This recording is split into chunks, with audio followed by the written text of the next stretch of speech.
出去的，但是实在是没有出去的勇气了。大家想来北京看雪的啊，一定要把冬天的衣服最厚的穿上啊，把冬天最厚的衣服穿上，要不然实在是太冷了。出去一会儿啊，哎呀，真能冻哭啊！我感觉穿透心凉，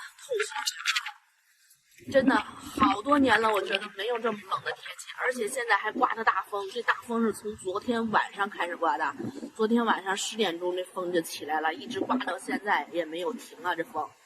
实在是太冷了，没有出去的勇气了。想要来北京看雪的朋友们，一定要穿厚点儿，穿厚点儿。太冷了，我感觉这都快赶上那个内蒙的天气了吧，实在是太冷了。看看五环上的车都特别的少，这会儿街上的人肯定都没什么人呢。真是这句话啊，滑雪